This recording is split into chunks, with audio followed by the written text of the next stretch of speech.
seats available for the front.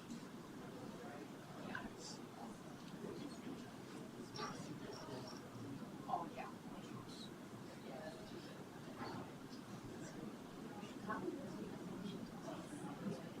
What brings you to the meeting? Well, I just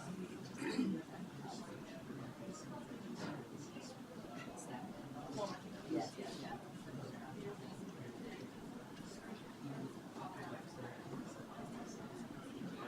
Is that recent? Yes.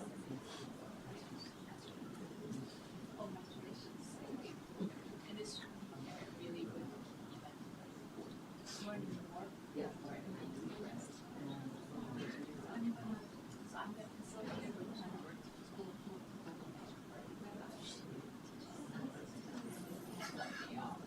That is not much of a lecture. Oh my God.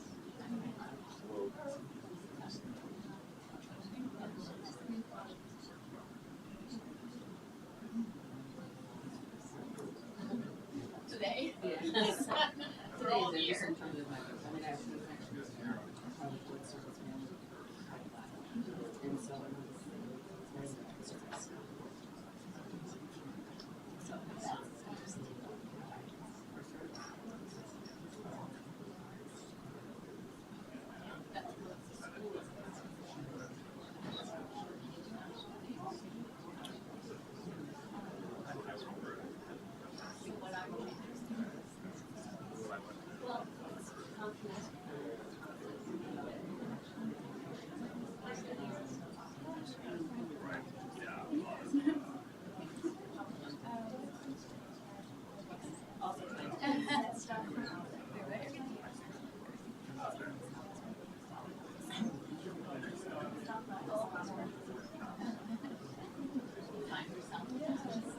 I'm doing. Well, absolutely. I mean, I'm happy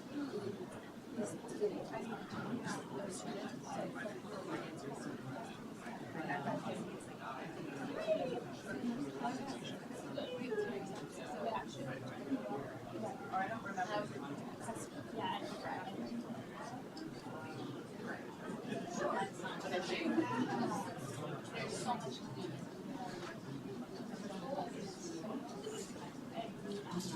You know that. they also like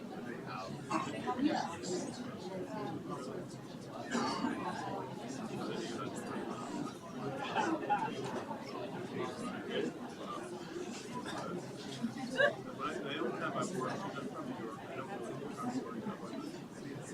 But when I look at this one, I say,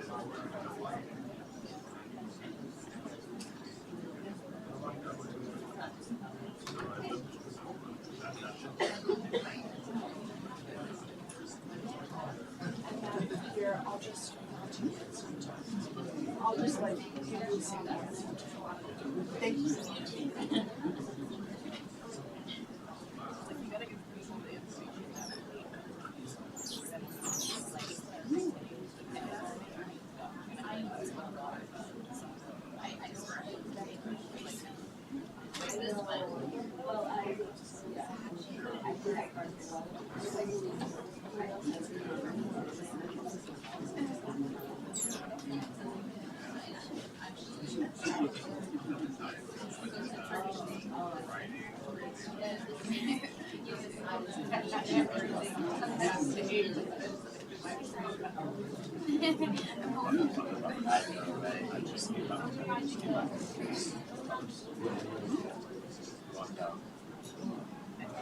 I think every program should have one.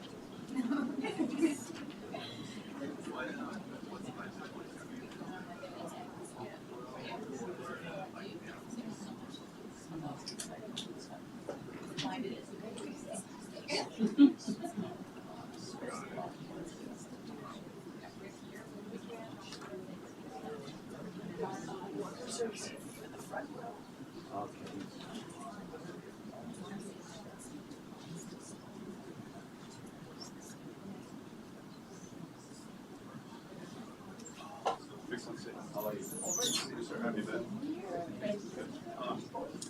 And I have these together, right?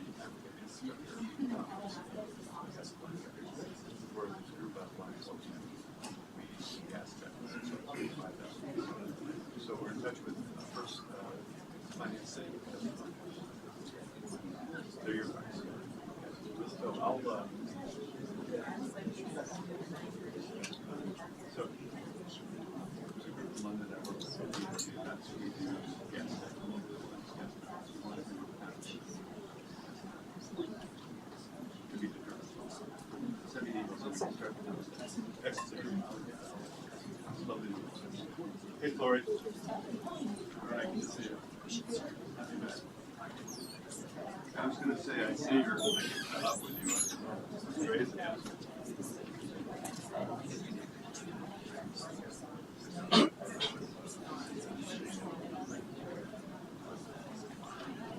Well, let me see what I can do. Final word tonight. But it is, something that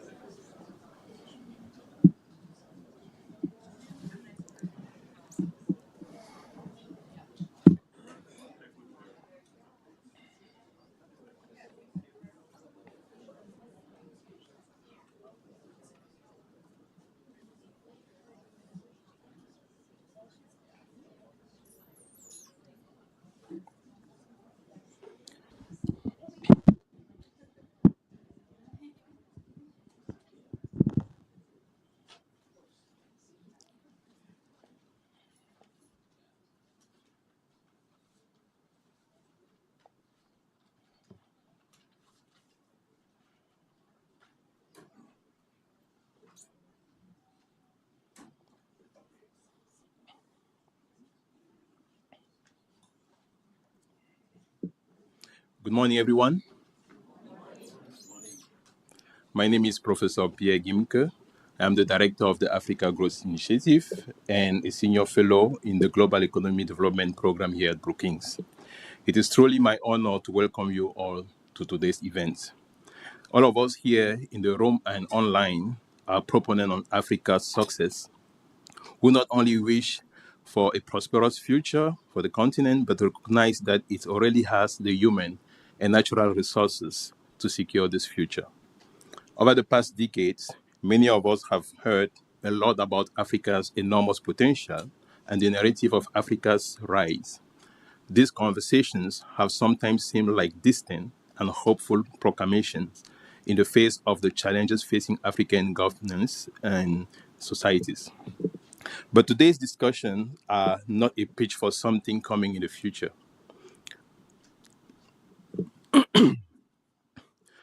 but a description of a new and growing opportunities being realized before our eyes across the African continent. Africa has made significant strides across several key areas, most notably in technological innovation, improvement in governance, and advancement in healthcare and education.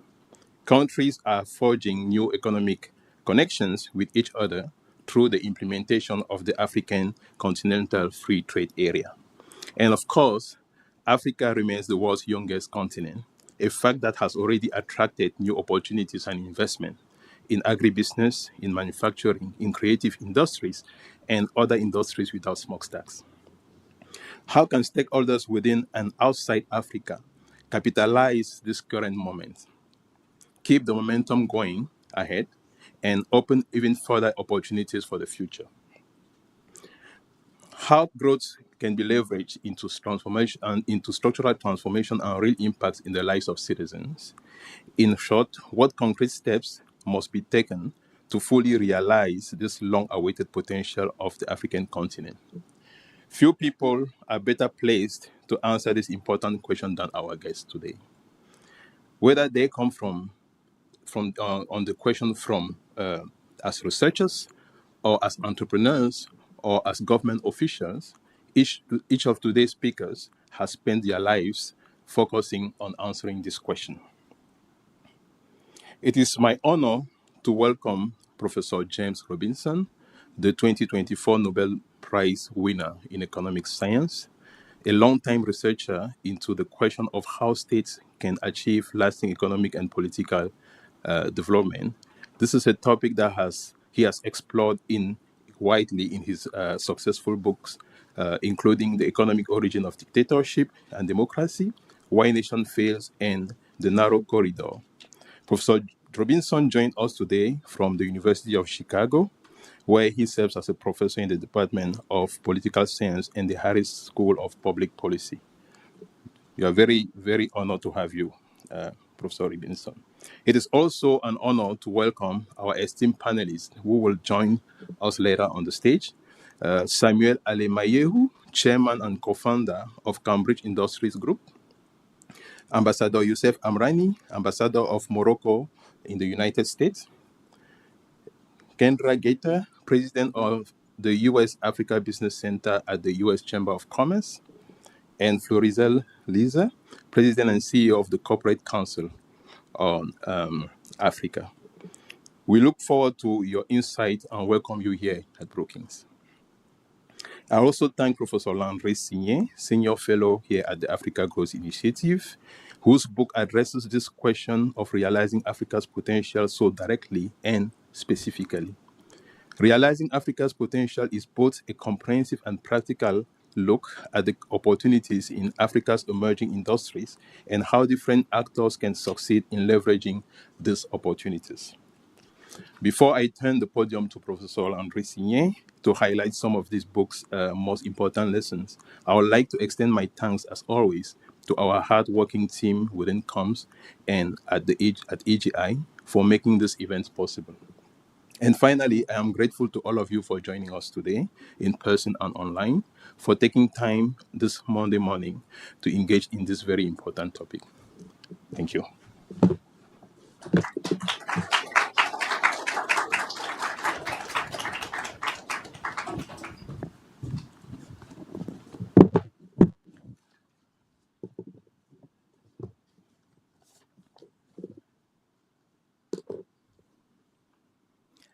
Good morning, everyone. Morning. I love the energy, but it's not enough. Good morning, everyone. Good morning. Amazing. That is really an energy aligned with realizing Africa's potential. Thank you very much, Professor Gimke, for that kind introduction. We are so grateful for your leadership. Excellencies, distinguished guest speakers, ladies and gentlemen, it is a great honor for me to be with you today to launch my most recent book, Realizing Africa's Potential, A Journey to Prosperity. Today I will organize my presentation, let's say, in 4 points. The first one, what is the book about? The second, the motivation in writing the book, the implications for Africa, as third point, and finally, some key recommendations. Of course, if I tell you everything, you will not acquire the book. So I will keep some for later so that we can have a conversation after you have read the book. So the first part, what is this book about? So the book is really about Africa's journey to realizing its enormous economic, business, and human and social potential. And it is aligned with the work that I have had in focusing on bridging ideas and actions, but also the public sector and the private sector actions to address some of the world's most complex challenges while also maximizing on the opportunities. And let me, as pointed out by His Excellency Wamkele Mene, Secretary General of the African Continental Free Trade Area, he said, realizing Africa's potential is an essential and powerful guide for anyone committed to an integrated, resilient, and prosperous Africa, playing a strong role in the global economy. So in short, my book is really a roadmap for action.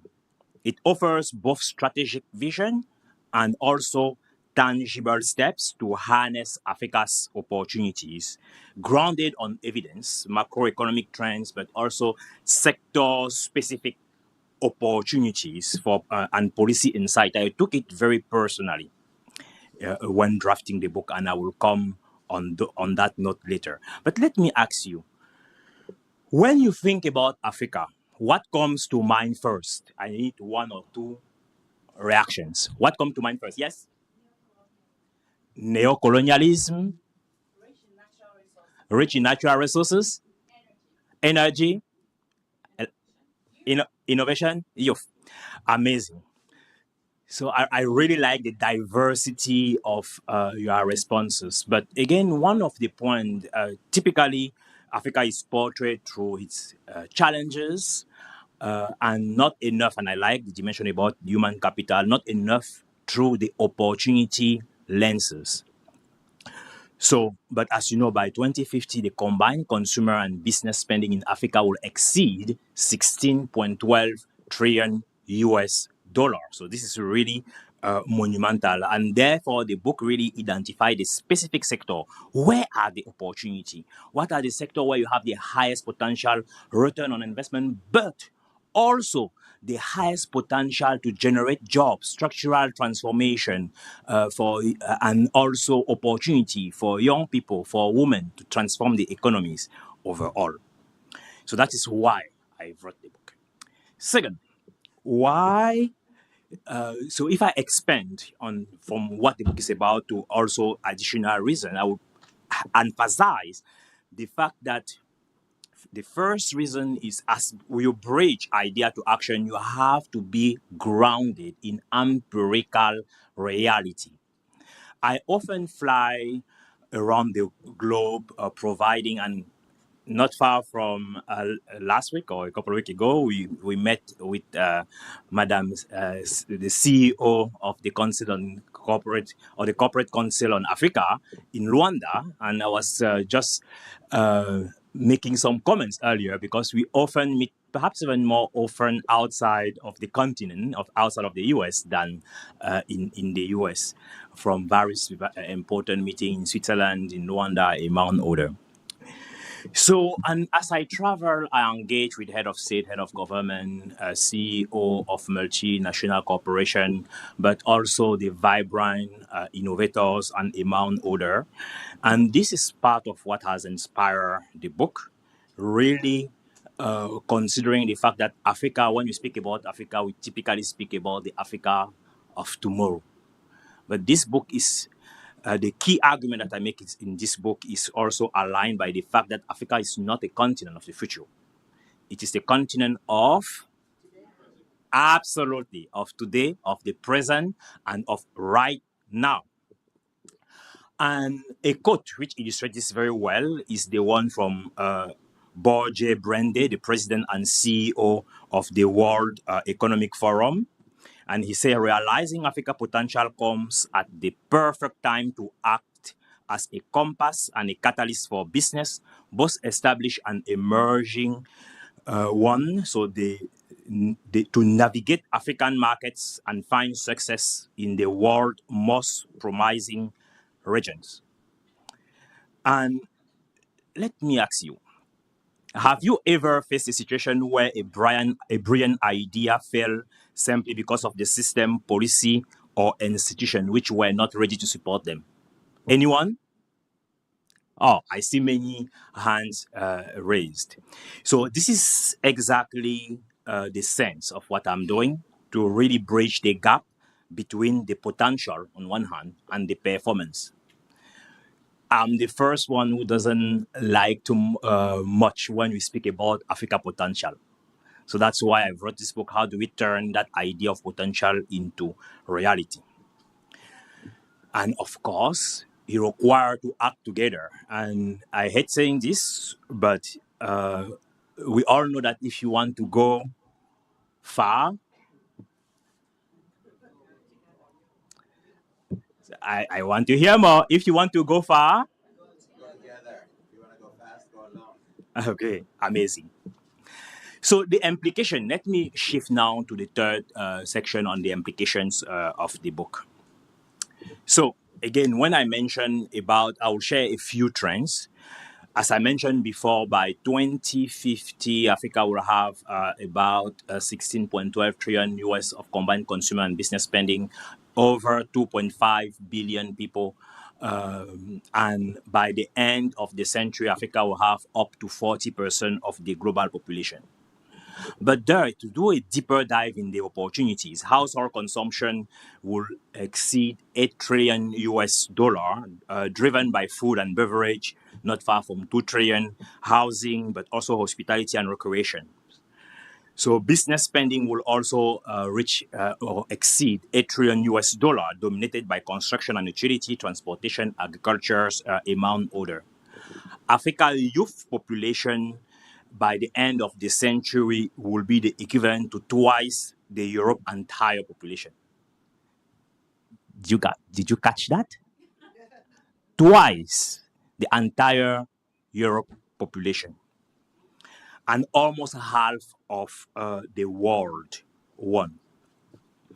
Of course, I can expand on FDI, as you know, in 2024 has have exceeded $97 billion US in African trade with the African Continental Free Trade Area. I can speak about the fourth industrial revolution. I can speak about the AI revolution, digitalization. I can also speak about critical minerals, the fact that we have over 30% of the world reserve, but only 10% of revenue. The fact that lithium, cobalt, graphite, and platinum and rare earth could exceed 16 trillion US dollar by 2050.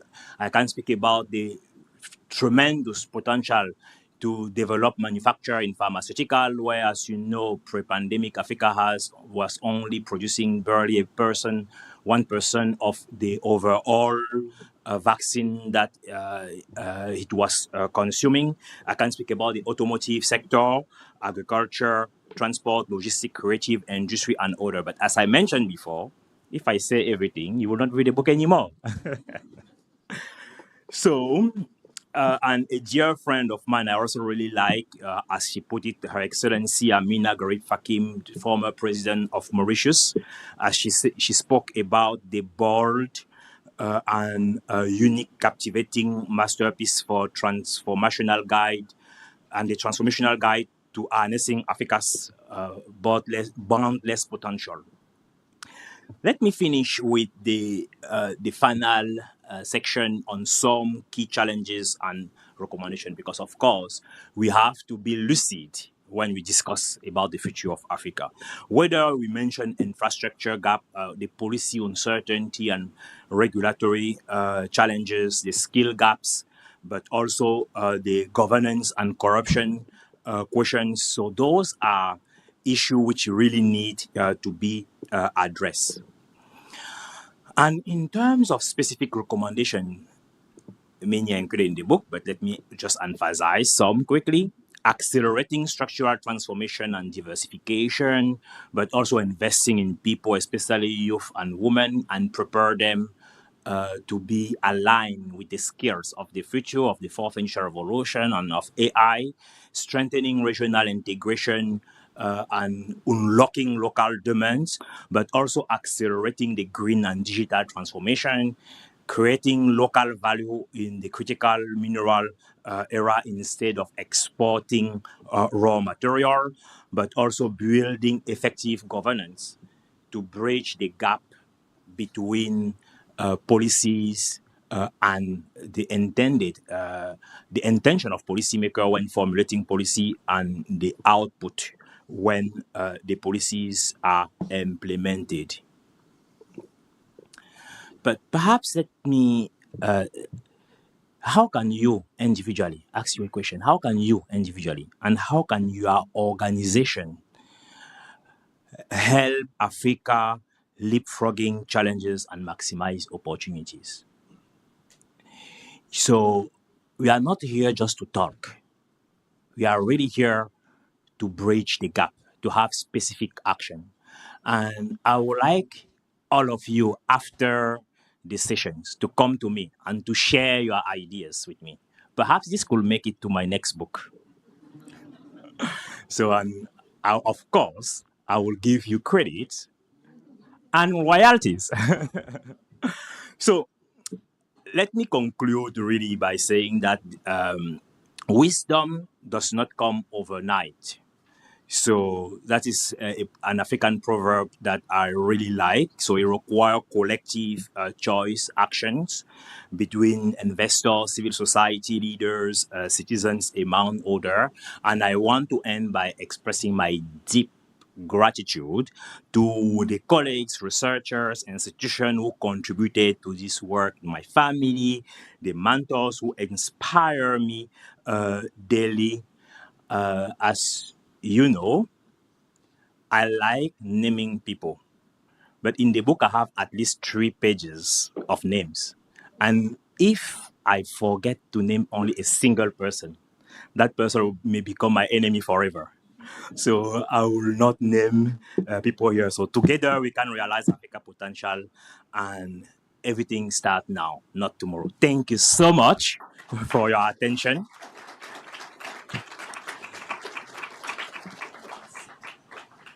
And we will now shift to the fireside chat with Professor James Robinson.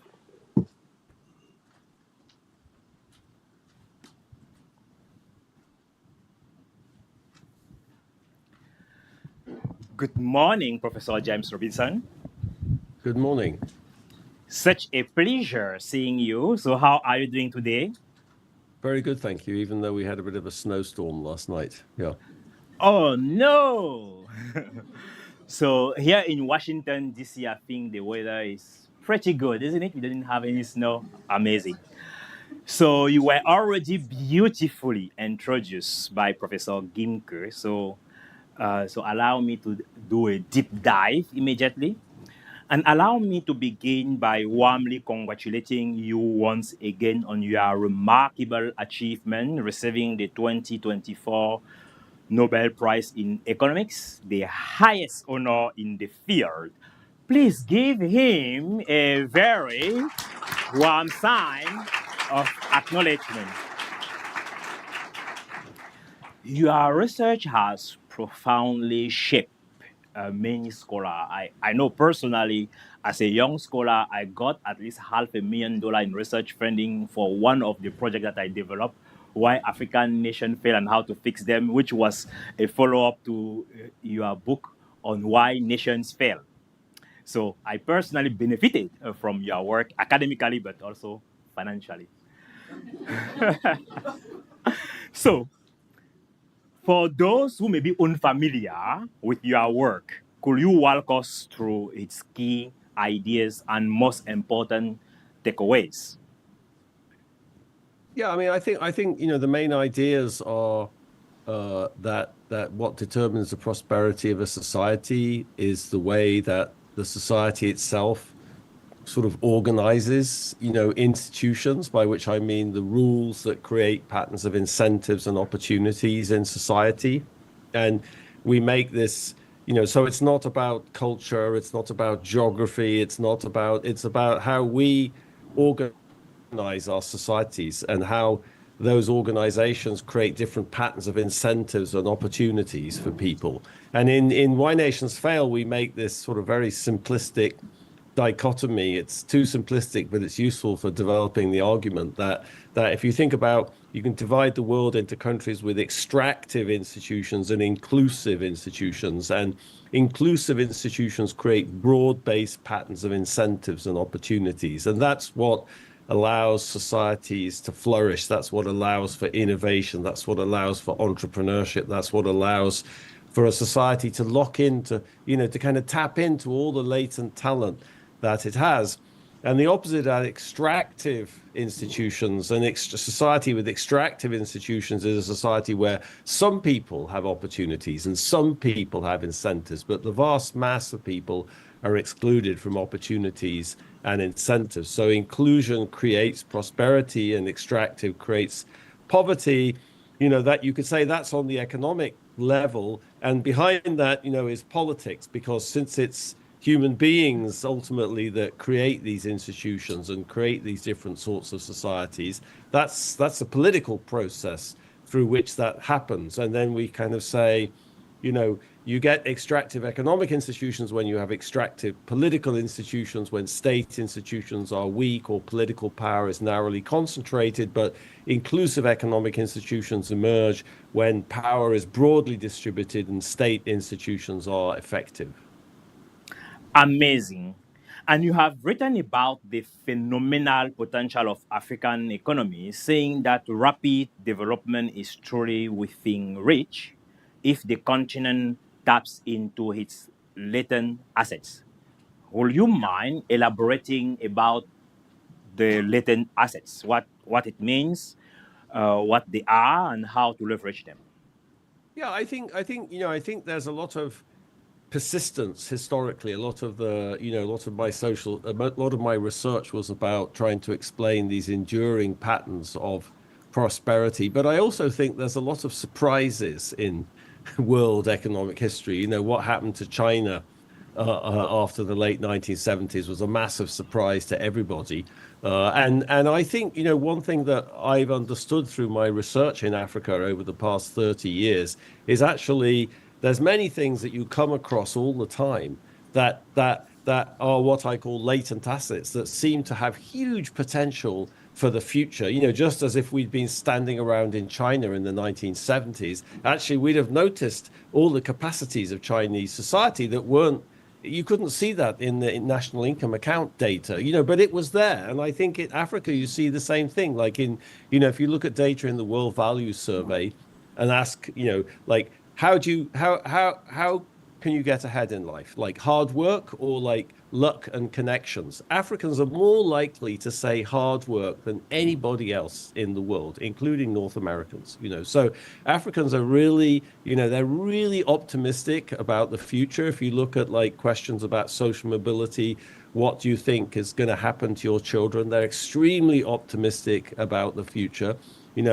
Observed rates of social mobility as measured in the Afrobarometer are like higher than anywhere else in the world, So I think, that's always my experience in Africa. You can always get ahead. People are always trying to get ahead. There's no barriers of class and caste in the way there is in India, So there's a lot of social mobility and potential social mobility. So in that idea, I'm trying to sort of look at the characteristics of African society that I think are extremely synergetic with rapid economic growth. Of course, some problems need to get sorted out, as they had to do in China in the 1970s before all of that engages. But I think there's many aspects of African society that have this huge potential, cosmopolitan. My experience, Africans are the most cosmopolitan people in the world. They speak like so many languages. They're so used to dealing with differences and different histories, different cultures. And who's positioned to thrive, in a globalized world, if not Africans, not English people? Of course, you can go. Yes. So amazing, Professor Robinson. So as you mentioned, social mobility, strong work ethic, entrepreneurial energy, innovation, multilingualism, and cultural diversity are part of the elements which position Africa to thrive in today's globalized world, which is perfectly aligned also with the argument I make in my book on realizing Africa's potential. But you mentioned China, and that is a question where I want you perhaps to elaborate a little bit more. So you have drawn an interesting parallel with the Chinese experience, noting that before 1978, the country struggled with governance challenges that prevented it from unlocking its own potential.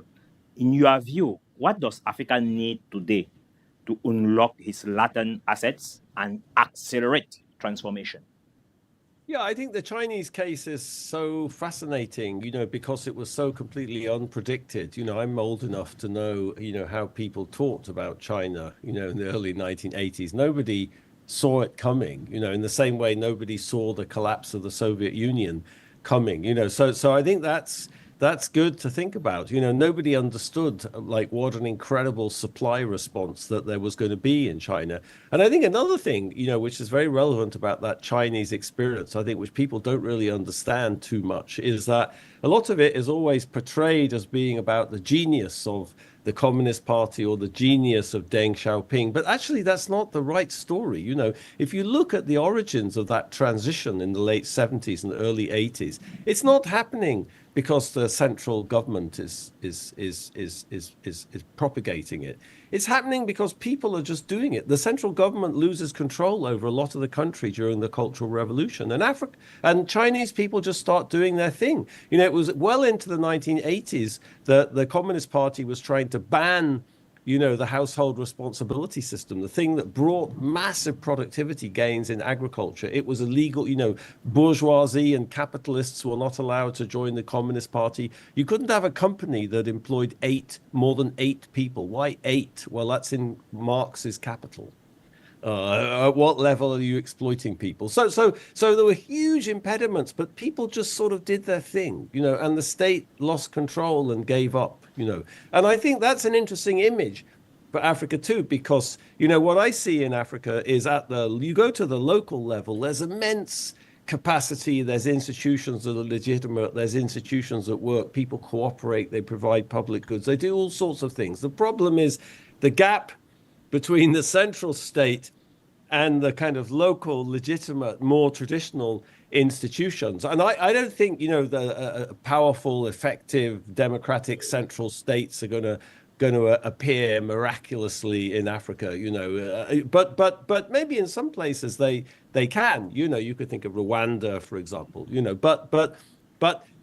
But society will start doing its thing. That's what happened in China, and I think that's what will happen in Africa also. So I think there's sort of 2 questions, is how could you facilitate that? How could you facilitate society doing its thing? It needs some help, but, it needs basic infrastructure. It needs power. It needs roads. It needs, access to kind of modern technologies. And so there's complementary investments and things like that. And I think ultimately, it needs a strategy for building more, legitimate and effective central state institutions. I don't think that's necessary for things to get moving, but ultimately, obviously, that's going to be required.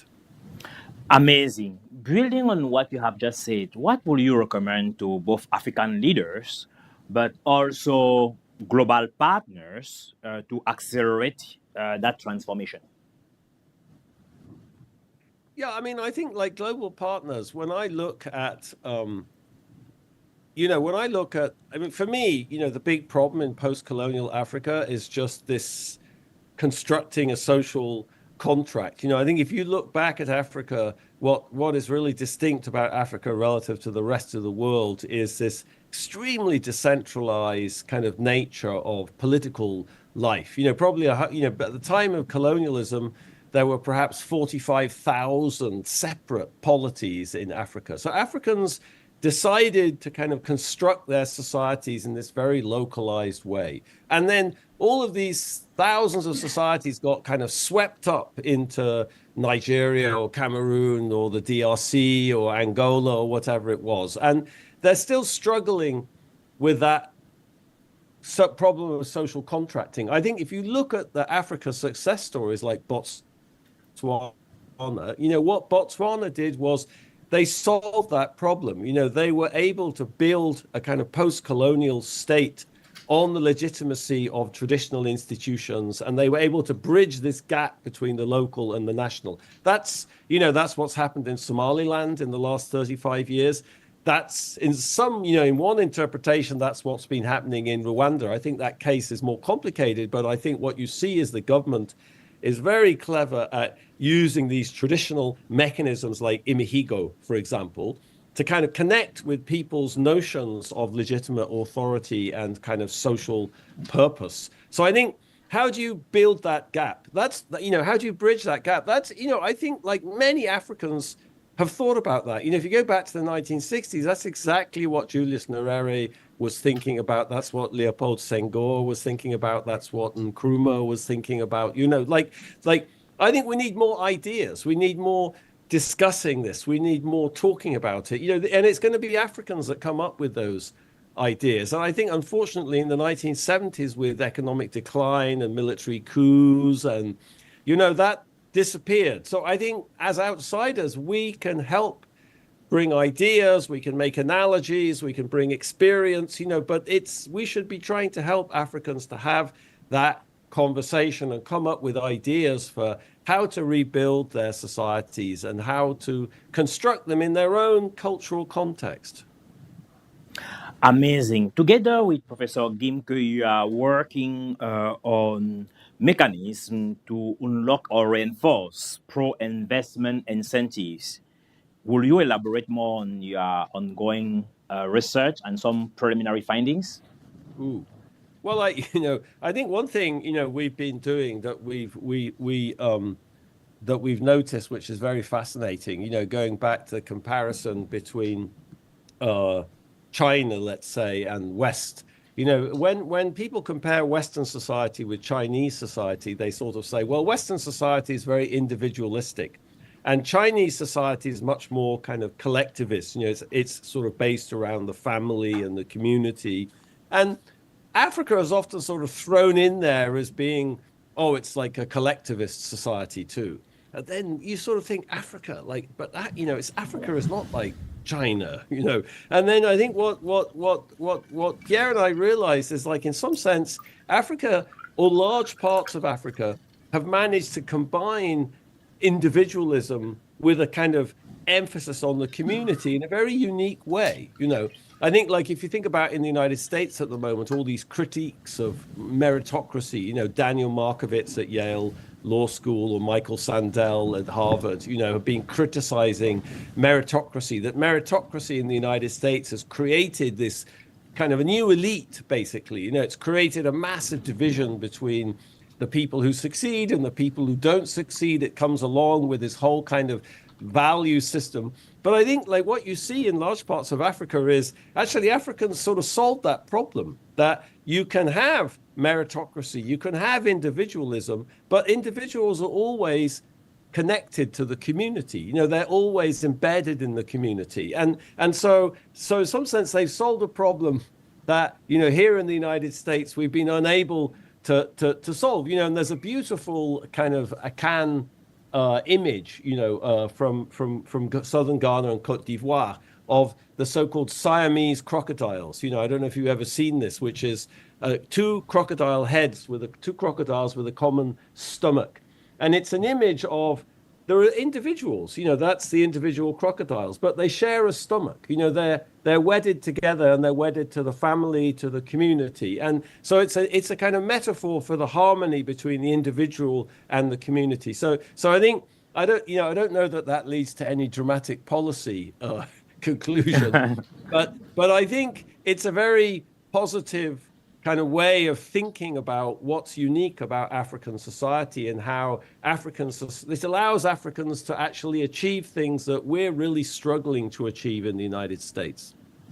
Fantastic. The 2025 Nobel Prize in Economics went to Joël Moky, Philippe Aghion, and Peter Witt for their research on creative destruction and how it drives long-term growth. Do you think this idea of creative destruction is aligned with creating a prosperous Africa? What are your thoughts on the questions? The question. I think it's aligned. I would say, that their work focuses on, it's common in economics to make this distinction between, are you on the technological frontier or are you inside the technological frontier? And I think their work is very much about, if you're at the technological frontier, then you really need to innovate, and innovation has this sort of property of, creative destruction. It has these big sort of disruptive distributional effects. But I think, the problem in most of Africa is actually much simpler than that, which is, Africa is far inside the world technology frontier in the sense that there's many types of technologies that we know that will massively increase productivity that Africa just needs to adopt. And that adoption process, I think, is sort of simpler politically and distributionally than the kind of creative destruction that they're talking about. But ultimately, of course, Africa will be at the world technology frontier, and Africa is already innovating in some spheres, of course. So let me perhaps, in a way to conclude, ask you one question that many members of the audience may also be thinking about. Why do you care so much about Africa, Professor Robinson? No, I don't know the answer to that. I just find it fascinating. I think that's where human society started. That's where we're all from historically. And because human society, was in Africa, far longer than anywhere else in the world, it's created more diversity, and so I think for me as a social scientist, Africa is a kind of laboratory of social theory, but I also think that this emphasis that Africans have on kind of relationships and sort of people creates a kind of wonderful type of society that I just find very kind of appealing to be part of.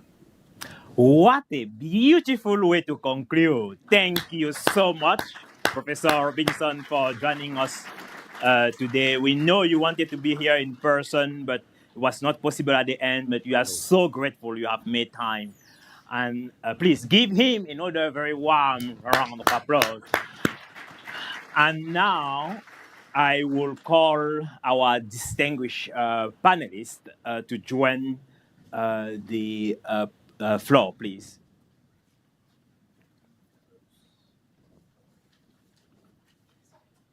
Thank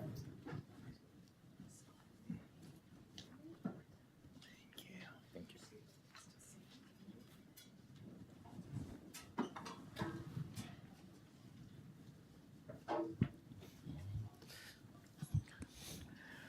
So, of course, they were already introduced earlier. So, but again, from the furthest to the closest, to have Flo Releaser, President and Chief Executive Officer of the Corporate Council on Africa. You have then Excellency Youssef Amrani, Ambassador of the Kingdom of Morocco to the US.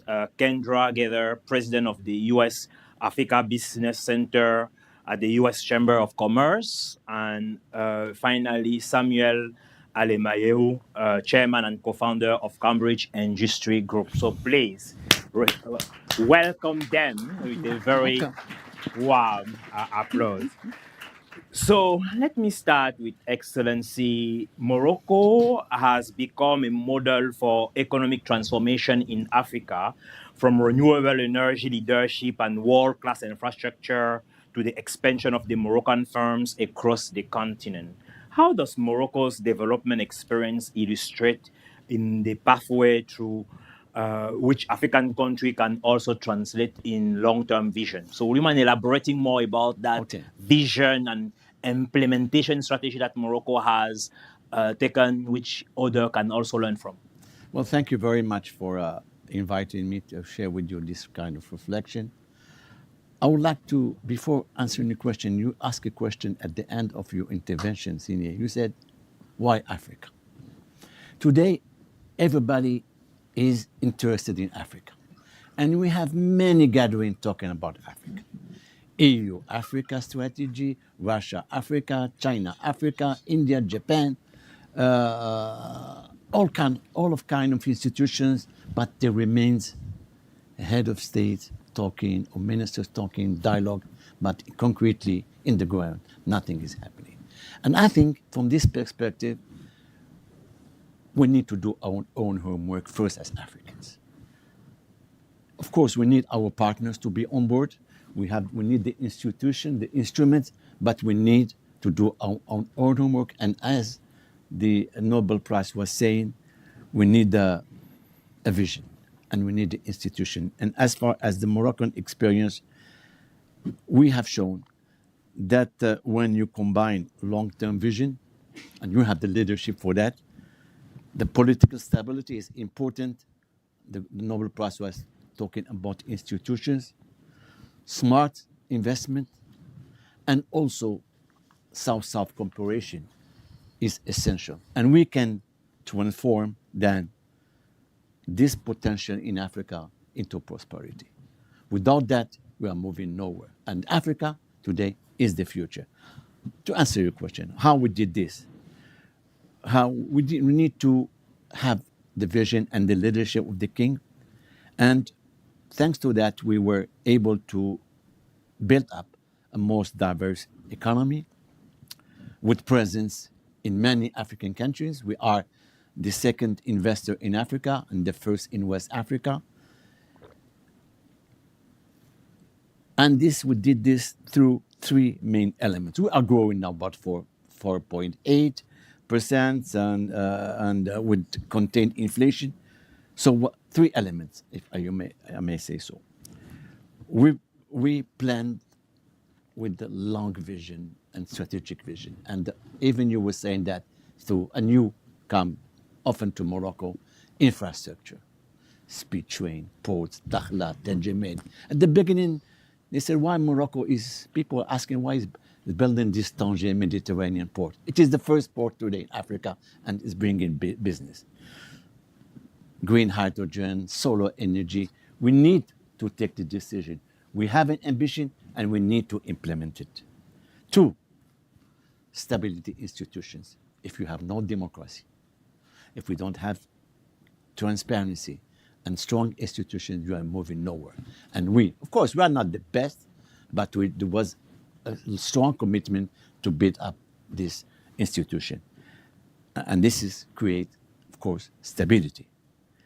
And inclusivity. Inclusivity that the development should gather or include all the regions of Morocco. So this is the way as we have taken to be successful. Of course, the path is long because today what is important is how much growth do you realize and how much jobs do you create.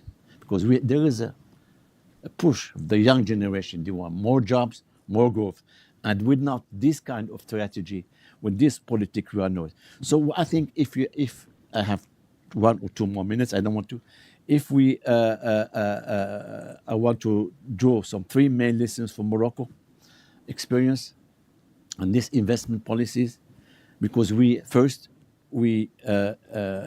need to give confidence to the investors if you want to invest in your country.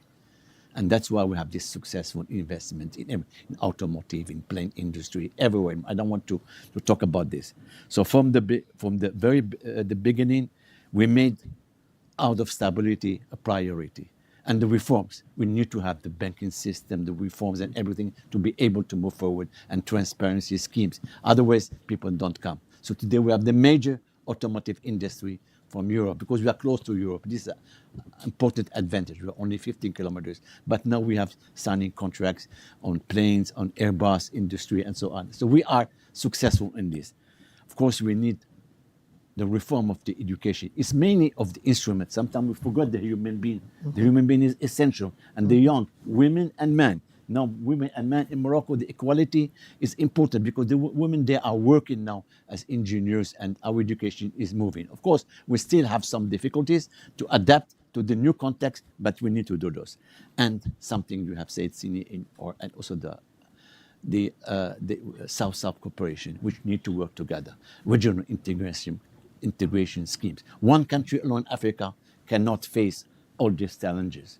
So we need to build up regional integrationship that are coherent, in the west of Africa and elsewhere, and in the Maghreb. So I will finish by that. We need to do our own homework. We need to respond because we have the opportunity now to move forward. Africa is the continent of the future. Of course, after that, when you talk about critical minerals, I will later on maybe we can talk about this issue. But I think we need to. History is knocking at our doors, and we have to be at the level of the expansion of the African people. Fantastic, Excellency. I really love. And yes, please go ahead. Please go ahead. Don't retain yourself, please. So I really like how you are providing a very comprehensive map. Almost look like I may have written the book before Morocco implemented those.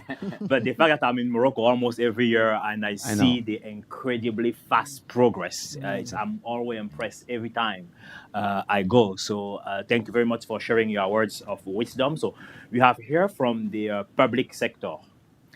Now, if I shift toward the private sector individual, and I come to you, Sam. So we have been talking about Africa potential. You are an entrepreneur and you are living that potential. Can you elaborate a little bit more on what are your drivers and how you become an entrepreneur, the type of opportunity that you have explored and seized, and of course also with Cambridge Industries, you are turning waste into electricity. Can you share more on this, on the potential you represent, and on the key markets you are targeting? Absolutely. First of all, thank you so much, Landry, for having us here and for that great book. And we've been having this conversation for years now.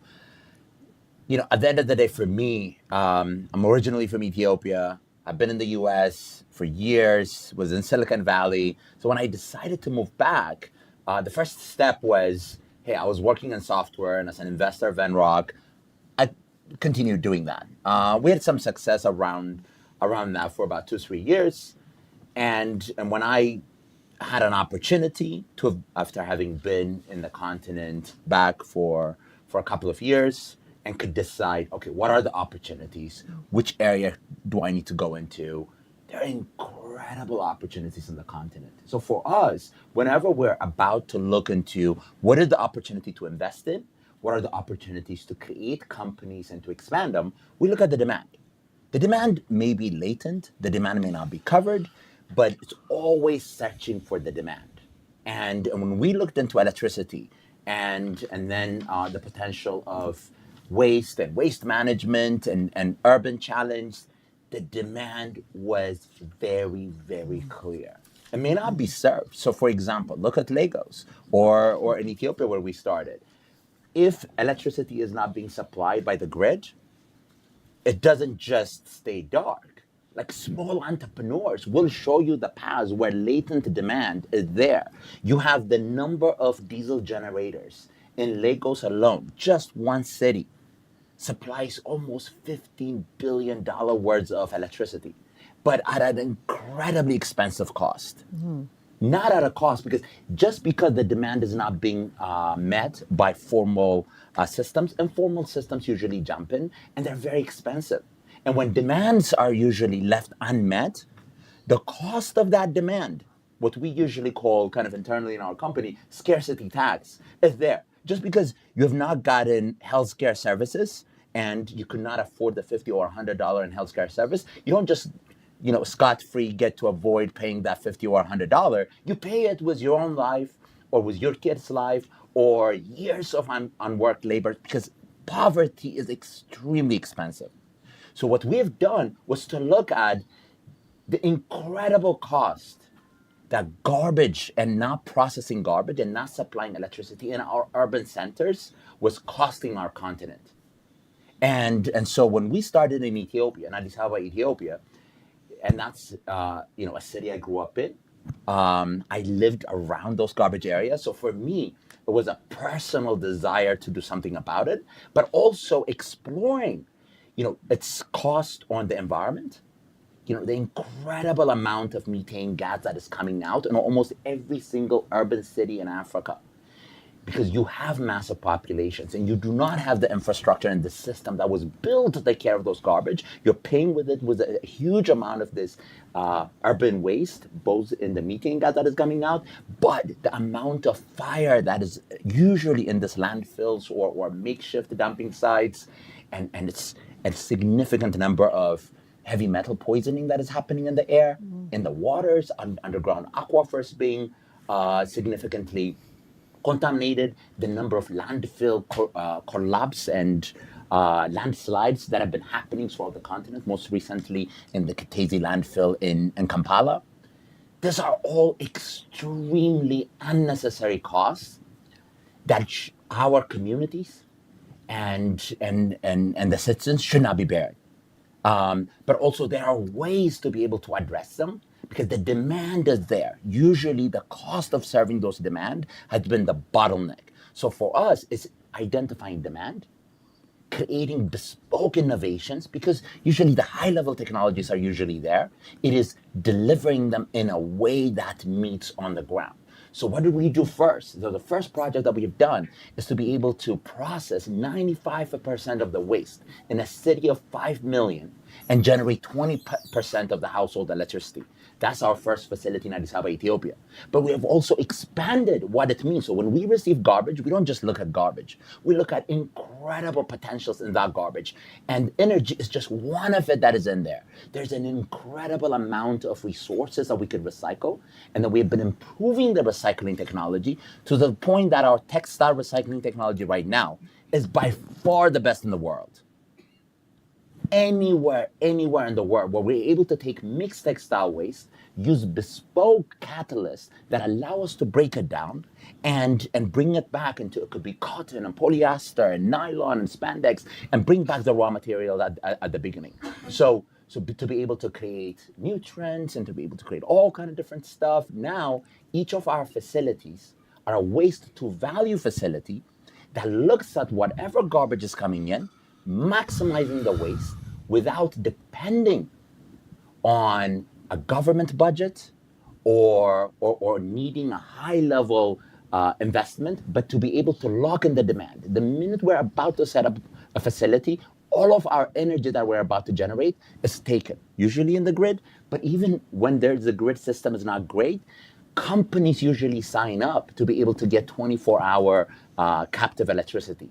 We also get inundated by industries that say, hey, we want raw plastic instead of having to import it. We want raw textile. We want raw chemicals that are able to be recycled and used. So there's incredible potential, and that demand is in almost every single sector. And so the continent, I think, is an incredible place to be able to do work, to be able to do business. Yeah, there are challenges. Usually it's governance. There are lots of governance challenges, but the minute you are starting to do things that moves the needle in the person's life, you will get a significant amount of support, especially in the urban areas. And then I'll cover some of the other opportunities that we see. And with new technologies that are coming up, we think it's absolutely the best place to find those latent demands, unlock them with bespoke technologies that will deliver. Amazing. That is really fabulous. Of course, don't retain yourself. So let me turn now to Flory Leeser, President and Chief Executive Officer of the Corporate Council on Africa. Since 1993, the Corporate Council on Africa has been a leading advocate for deepening business and investment between the US and Africa. So would you mind sharing a little bit more on how the organization is adjusting to an ever-evolving business environment, not to provide more details? And also, I follow very closely the US-Africa Business Summit in Rwanda, and I would like you to share about some of the key takeaways from the summit. So thank you very much, Landry, and congratulations on your book, which I think is very timely, looking at the potential of Africa, given what's actually happening. We've been talking about potential in Africa for a long time. And in terms of CCA, over our 32 years, we continue to be focused on how we can advance and grow the U.S.-Africa trade, investment, and business relationship. That's what we've been doing. But what I think is changing now is sort of looking at the broader context and the scale of what's possible today than what was possible 30 years ago, 20 years ago, even 10 years ago. I think the thing that is really important right now is the fact that you have one major continental market. The African Continental Free Trade Area is really a game changer, not just for Africa, we can talk about that, but also for Africa's partners, including the United States.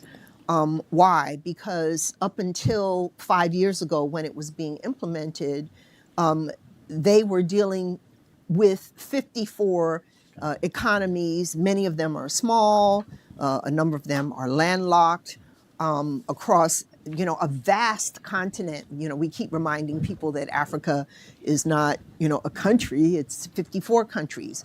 But the thing that has changed is the fact that now they have put together one of the largest free trade markets in the world, and you have 1.3 billion people, a combined GDP of $4.3 trillion. And that's just talking about now, and then you look at the potential.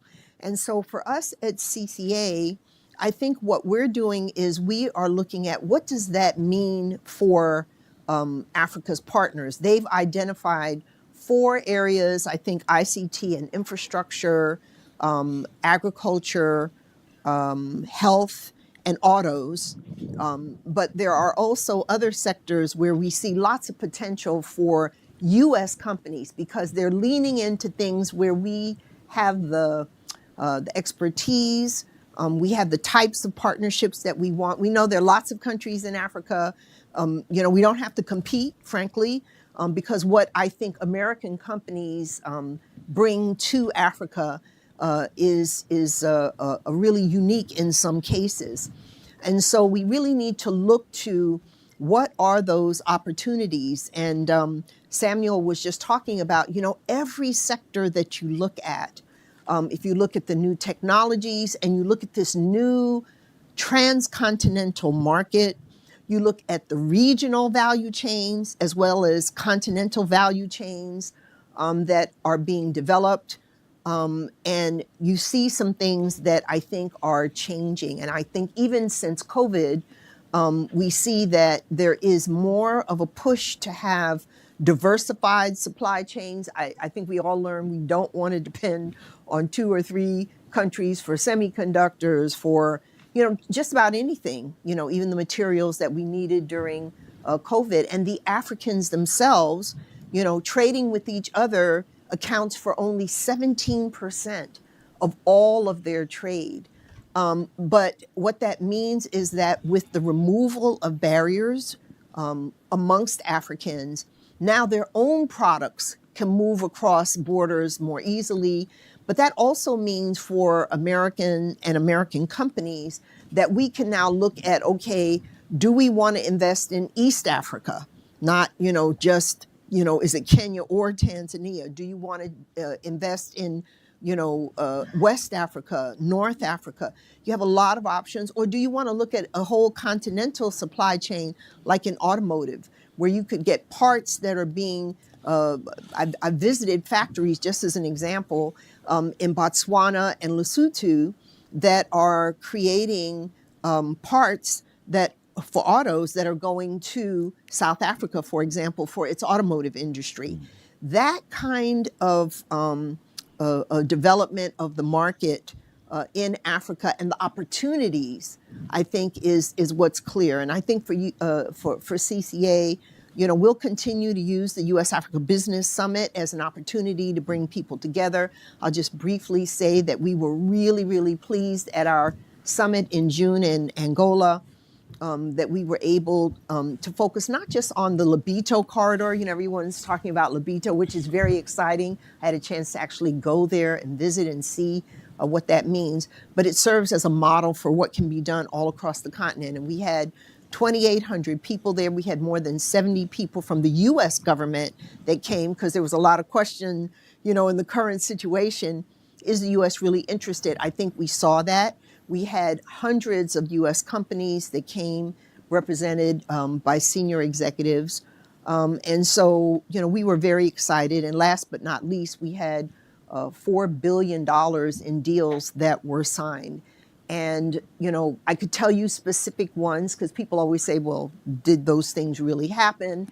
But for sure, there were many opportunities where people took advantage of coming together and the convening at the summit to actually push specific projects that will benefit Africans, but will also benefit, frankly, Americans as well.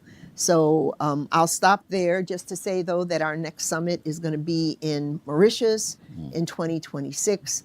We're excited about that. We had several countries that wanted to do it, and we were pleased that, we could say, okay, this is why we think we should go to Mauritius for the next one. So we invite all of you to come and be a part of that. We'll be bringing together U.S. government, DFC and Exim Bank and Commerce and others, along with African governments and the private sector. Thank you. Fantastic. 4 billion investment. That is amazing, especially in the context of scarcity of resources. Let me now turn to Kendra Gaither, President of the U.S. Africa Business Center. So, of course, you lead the Chamber's effort to strengthen commercial ties between the U.S. private sector and African partners. So, in the spirit of realizing Africa's potential, how does the center's mandate move beyond advocacy to actually shaping the business environment?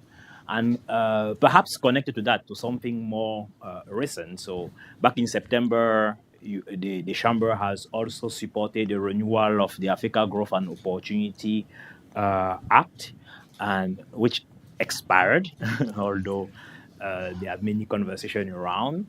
And so how the U.S. companies are reacting and what could be the way forward? Thank you. Thank you so much for having us here today, Landry. Congratulations on the book. And thank you for including me with such a distinguished group of speakers and thought leaders, because I can align myself with everything that's been said here, but I particularly want to call out the insights that Sam brought, because it inspires what we do every day at the U.S. Africa Business Center, which is to work with companies who, at their heart, are about bringing a solution to the fore that are going to impact society and change the world. So thank you and congratulations for all that you do. So in terms of our day-to-day work, you asked about how we go beyond advocacy to shaping the enabling environment. And I would say that that is all part of a mix of what we do. Very much the U.S. Chamber of Commerce for more than 113 years has been focused on being able to provide insights and ideas and be able to share where companies are engaged and can help influence a policy environment that will allow companies to grow. We're most known for this across the United States, but I'm very privileged to lead our work in expanding partnerships between the nations of Africa and the United States to do the same. And so I wouldn't separate the advocacy from the whole of what we do, because it's a critical piece. With a book title like Realizing Africa's Potential, it suggests the latency of being able to build on that. I can't wait for the sequel that I'm going to talk into existence, which is Realizing Africa's Power, because right now Africa does have the power to shape the now, as you've said, and the future. I will take my writing credit for the title when it comes. But let me. And I will also give you royalties. Okay, you heard it here first. But I'd like to stay with that theme of potential of power and really with P's, because I look at the relationship and what we do in 4 P's. It's about partnership. So it's about really bringing communities together, bringing together the business community from the United States with its peers across the continent, with African governments who are really keen to have international investors, but in particular U.S. investors, really creating a space of partnership, because all of the work of trade and investment is a trust exercise, and that has partnership at its basis, that you can work with the person across the table from you, across the aisle, across whatever sector or initiative that you're working on. I'd say a key part of what we do is the policy, that advocacy around policy. You talked about the African Growth and Opportunity Act. As an institution, the Chamber is quite active in advocacy before our own United States government, seeking to have the U.S. government be supportive of U.S. company engagement on the continent. And so part of that begins with the foundation of reinstating AGOA. We called for it in September, but we've called for AGOA's existence since 2000, since it was initiated. And we continue to call for that and have optimism that it can be reinstated and it can continue to be a foundation on which we build for a future relationship. But advocacy also involves talking to the U.S. government about the tools that will help unlock U.S. investment and U.S. engagement. Most recently, a few weeks ago, the Chamber hosted a U.S. Africa Critical Minerals Forum where companies came together in community to articulate a series of recommendations in areas where we can work together to unlock investment in the critical mineral sector on the continent that meets the continent's aspirations in terms of developing raw materials closer to the source of extraction so that value addition happens on the continent, and really giving some insights on how U.S. institutions like the Export-Import Bank, the U.S. International Development Finance Corporation, and others can support that work so that U.S. companies can be partners in Africa's growth story. But the enabling environment that Sam talked about with governance and other things is a real part of what we do. governments come to the U.S. Chamber of Commerce and say, how can we get more U.S. companies in our market? And it's an opportunity for us to talk about what is that right policy mix. And so as a good partner, you have to share where there are those opportunities to really lean into. What are going to be the policies that are going to allow, greater investment? How do you create an environment that creates the conditions for more companies to partner in the vision that you have for the growth of your country? And so we lean very far into being able to provide those insights, provide those expertise from a broad swath of business insights. Presence. You can't have partnership without presence. And so we take delegations to the continent frequently. We are engaged and active in being in countries to speak with government leaders, to meet business partners, to create that opportunity for networking to happen.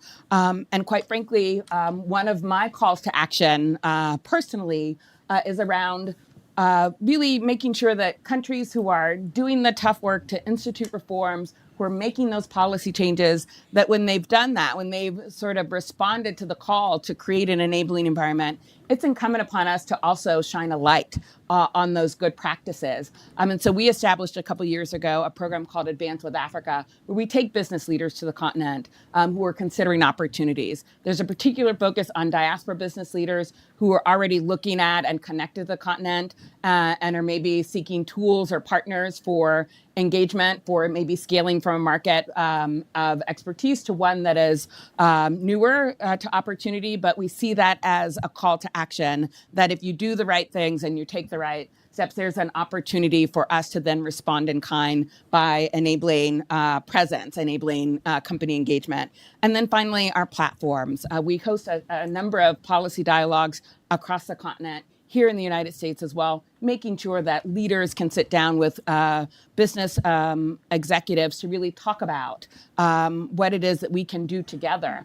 The best way to be a partner is understand your partner's vision, be it the AFCFTA at the continental level or at the individual market level. And so we create policy dialogues and have a continuous conversation so that we can align accordingly and respond accordingly to the aspirations of the continent and make sure that we're showing up well in those areas. So I hope I covered everything, but happy to carry amazing. on. Yeah. That is fabulous.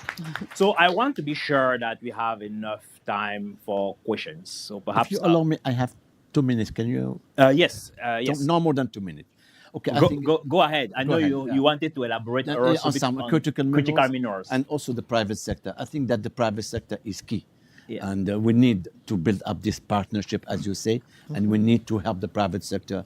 Morocco, if today is investing in Africa, thanks to the work of the private sector, which is present in banking, water management, finance, and everything. Two, the second element is corridors. You talk about Lobito. I think today, Africa is a huge continent, and we need to work on these corridors. And we have now today in Morocco an Atlantic vision that connects Europe, Africa through projects, gas from pipeline from Nigeria to Morocco.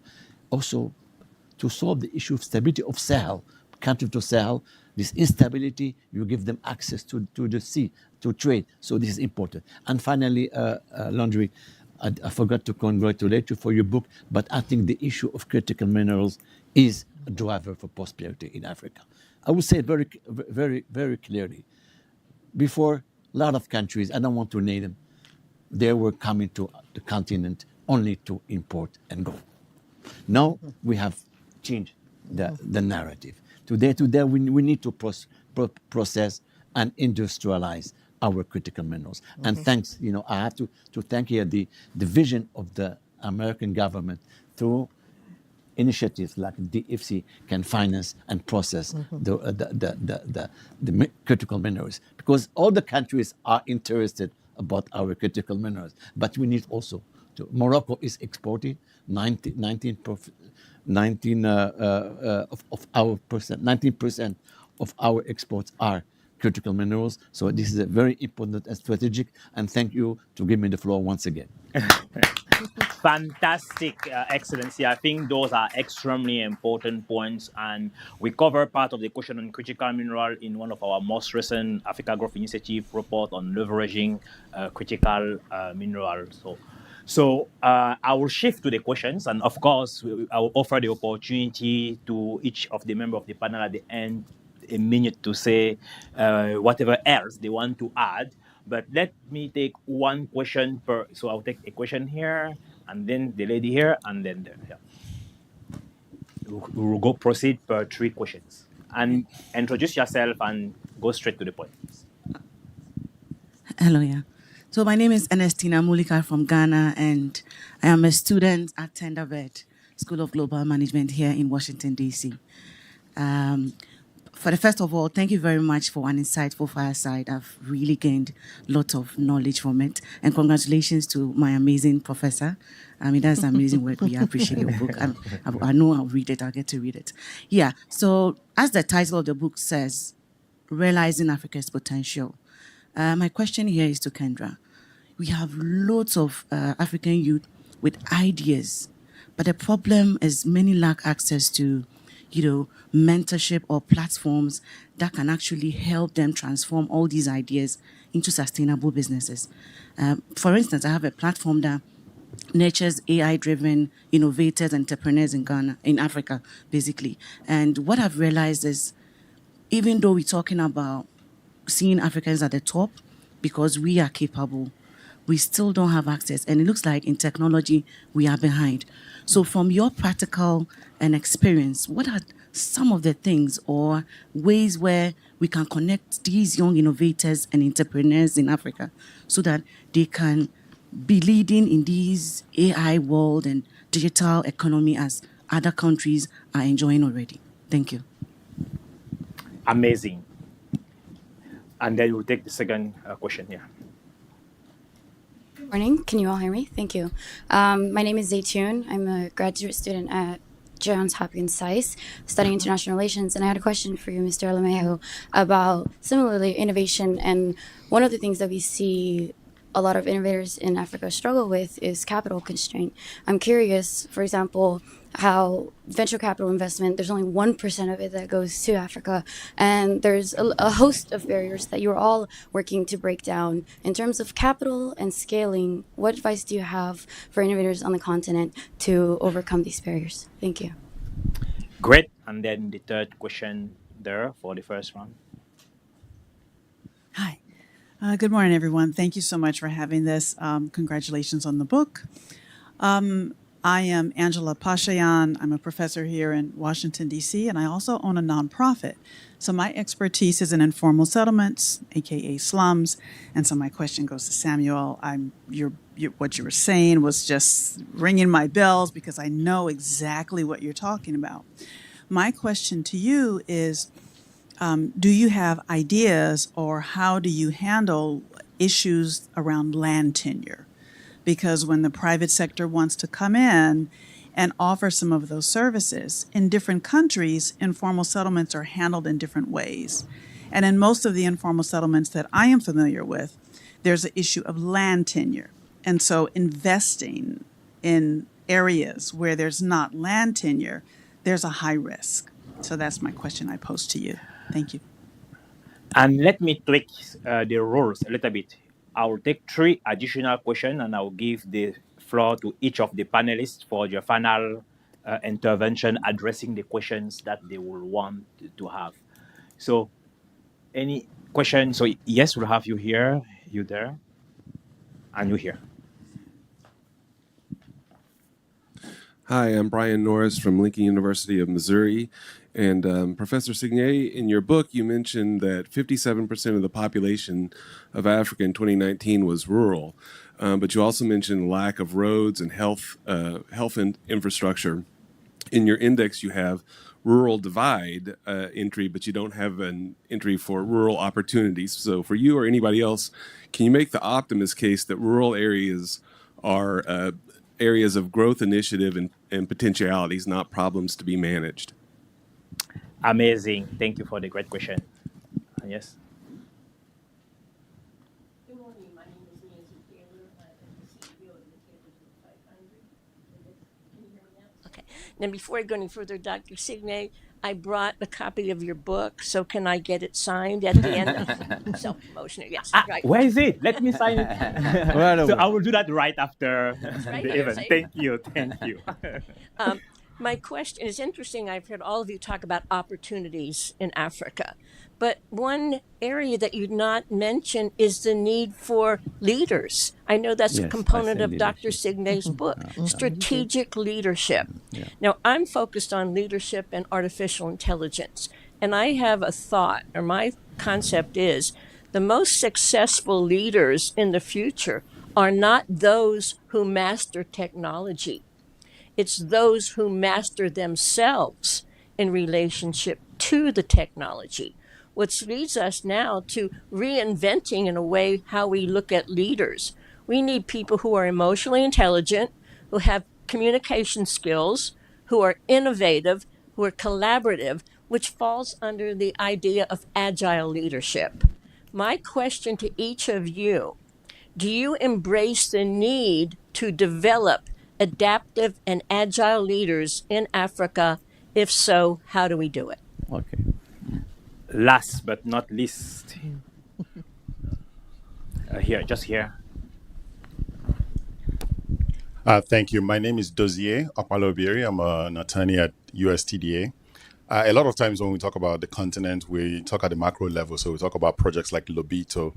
But Professor Robinson earlier drew on the Chinese example where he said they were localized or they went out on their own. And I think about the African continent where entrepreneurs go out on their own, but government or public entities end up being obstacles to their progress. And I like to, draw an example from Nigeria, for example, the creatives that doesn't have government interference. So I'm curious as to both from Sam and the ambassador about whether there are examples in their experience as to how they've been able to navigate on the public level and the individual level, navigate government or public entities in order to get their work or projects done. Thank you. Amazing. How many hours do we have for those powerful questions? So thank you so much for the incredibly powerful questions. So let me start from my far left with CEO Flory. So many questions. Obviously, not enough time to address them, and great panelists here who I'm sure will jump in. Two areas I'd like to focus on. I think that on how entrepreneurs are supported, how innovation is supported, and how to scale. I think those were the first two questions. I think it's really important, two things that we've seen for a long time and our members are looking at. One is the policy environment. What is the enabling environment in the countries that will allow for small businesses, small entrepreneurs, young people who have fantastic ideas, technologies, fintech. You see how that has just rapidly, developed across the continent, but access to capital. They don't have capital. What are the ways that, even the issue of access to data and the internet, so the policies have to be right. AFCFTA has a number of protocols, including in digital trade, youth and women. These have to be implemented across the continent, not just nationally, but there has to be implementation of these protocols and policies so that Africans themselves, regardless of external partners, can really move that forward. I think the other thing is in terms of the capital that's needed. It's one thing to be innovative. It's one thing to be, an entrepreneur. It's another thing to get the kind of capital you need. And I just, we were at in Cairo for the Afreximbank meetings recently, and talking about the fact that Africa actually doesn't lack capital. They've got pension funds, they've got private equity funds, and so forth. And so, how to harness and mobilize the funds that Africa has, and then how to get the funds from the U.S. side, U.S. institutional investors. We at CCA have been pulling in U.S. Investors on our side, as well as well as working with our government agencies like DFC, Exim Bank, TDA, et cetera, to try to put the capital in. So we need enabling environment, but we also need the capital there. And then I'll just end for me. I think, I could go on and on about AGOA. I think you all know how passionate I've personally been and how long CCA has been pushing for that. I think that this is the first time ever that AGOA has lapsed since it was in place in 2000. That's major. We've been going up to the Hill. We've been talking to people in the Hill. We've been talking to people in the administration, the White House, State Department, anybody who will listen, frankly, about the importance of getting AGOA renewed. It will likely only happen probably for a year. We're looking for what will the vehicle be. It's not going to happen in the continuing resolution that reopens the government. We're pretty clear on that. But we do hope that there will be a bill that will happen before the end of the year that will extend AGOA for at least 1 year while folks in this administration figure out how to align AGOA and other preference programs like the Haiti Hope Bill, GSP, et cetera, which has lapsed now for like 4 years, how to align that with the America First trade policy and these tariffs, reciprocal tariffs that are being put on countries around the world, including African countries.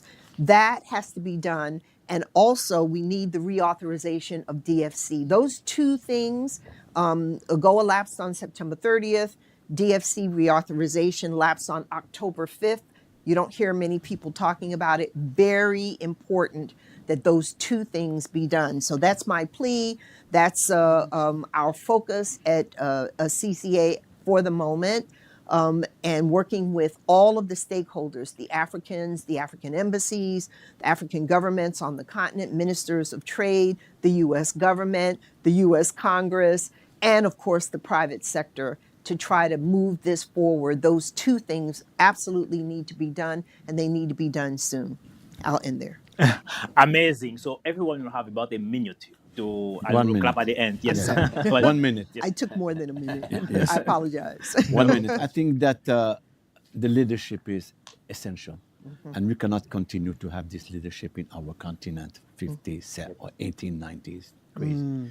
We have fantastic population, able people, and we have to hand the responsibilities. One important issue also we haven't tackled here is the importance of our African diaspora here in America and in Europe. This diaspora we should interest, maybe, if I may, our diaspora to invest in our continent, and it can bring. And we have very successful people here in America, in Europe, from African descent. They are even managing companies, and this is something through the policies we have a lot of paradox. First paradox, I give you an example. Africa today saves more than $500 billion a year, but only 10% are used. All this money is not used. This, according to the late study of the African Development Bank. So They have the capital. The capital is there, but it doesn't circulate in the continent. So I think we need to do, again, our homework as far as leadership, as far as management of the capabilities. I couldn't agree more on the role of the diaspora is one of the trends that is identified in the book as well, which, by the way, is available in the bookstore. So I will be there to sign all the copies that you will want. Do we have a special price for that? We'll pay extra. Absolutely. You have my special author redaction. Kendra. Thank you. And standing on the great words of my distinguished panelists, let me address the question that was raised about connectivity. I do think that the digital economy and digital transformation is an area of win-win because Africa's innovation is teaching us as much as we are partnering to be part of expanding as well. And I think that there are a number of ways in which companies are seeing that as a key opportunity to engage with talent, to engage with potential, innovation themselves, that they are investing, in platforms for mentorship, for access to skills and tools, be it physical skill centers or online classes, partnering in government initiatives like Nigeria's 3TT program. Ghana has one as well that's focused on connecting entrepreneurs in the tech space with mentorship and support. But this is something our companies are doing of their own because they see the power of human capital on the continent and entrepreneurs. And for those of us who are in business, we know that growth really happens through what companies do, and it's through unlocking the solution set. So there's quite a bit that's done on the private sector side, but also that's done in alignment at the country level and at regional institutional level. I'll just quickly touch on the rural opportunities question. I don't know that I have a full answer to that, but we do know that on the continent, agriculture is the key driver of employment, informal as much as it is formal. And that there's key opportunities that as the continent grows, to grow its capacity to feed itself and feed the world. And so I do think that there are a number of opportunities in the rural space. We published a report called Enabling Ecosystems 2 years ago in partnership with the African Development Bank that looked at ways that companies were supporting that opportunity in the rural sector. So I guess if I were just to sum, I think that the power of partnerships where business is at the table with government is a real key driver for the future that we want to see. Thank you. Thank you. Fantastic. Sam? Awesome. Okay, so I'm really excited about both of the questions that I really would love to address. First is on informal communities and how to really truly unlock informal communities. And you're absolutely right. I think land tenures, and there are so many issues that really beg for governments to act in ways that could unlock prosperity in those regions. But having said that, for now, when it comes to collecting waste as well as supplying water, we have been able to do that in a significant way, even in informal communities. A lot of the employment is coming from those informal communities. The first facility that we've done in Ethiopia, we've been able to create over 15,000 jobs that were created in 2012 that are still prospering right now. These are door-to-door collectors of waste, as well as informal community partners, and we've been able to expand that to over 60,000 jobs now. That's throughout the continent, and there are a lot of exciting opportunities around that area. With AI, oh my goodness, I cannot say enough. It has been a transformational 9 months and 18 months. I want to emphasize, and then I want to give you a couple of examples as well. Now, the VC sector is weak. The VC sector is very weak, especially if you look at what is even considered VC right now. Most of them are AIDS masquerading as investment. You have 5 DFC. I mean, they have incredible impact and incredible role, but they're not necessarily, most of them are not even VCs. They will end up putting together all kind of requirements and who, because they're patronizing in their establishment and what their LPs tell them, and there are 5 LPs, the development financial institutions, and they don't mean to be harmful, but they have all these requirements that are limiting. But AI has totally unlocked that in a way, because capital is nomadic. Capital looks for whatever type of business that could actually start to deliver. And I would love to give you one example within our own business. So over the past 18 months, we've actually backed 111 companies that are coming out of the continent that are all AI-based. Let me give you 2 examples. One, for our construction sites, and we run some of the largest construction sites active in the continent right now, deploying over $1.3 billion. So in our construction sites, one of the challenges, and the challenge all over the continent, is safety in construction sites. So we have an ungodly number of manuals, safety manuals that we have to follow that are international, that are regional African standards, city-based standards, and making sure that that is all kind of implemented is really challenging. And there's a lot of challenge with cost as well. So what we do is we have an AI system that is able to, it controls a set of drones. It is programmed for that specific project. And those drones rise up every 1 hour and do an inspection. Amazing. Automatic AI-based inspection and automatically sends a message. One other one that I would love to add this one. 30 seconds. 30 seconds. Buena. Finished. Buena out of Nigeria is now one of the best healthcare AI solutions in the world. What they do is automatically records the infant cry for 15 seconds, 15 per second of an infant cry, and automatically diagnoses 12 different diseases. And does it in an incredible way. Wow. Already been adopted here in the US. You can get it in the App Store. They have 2 apps, and they've been able to raise tons of money. At the end of the day, AI has truly democratized, and you're starting to see. And one final one is YC. No, So no. NYC. Let me stop you here. But And so what the a African businesses that are beautiful way number to conclude. So thank you so much for the incredibly wonderful interventions. I will ask the panelists to stand up for a picture, for a group picture, and ask also the director to join us for that.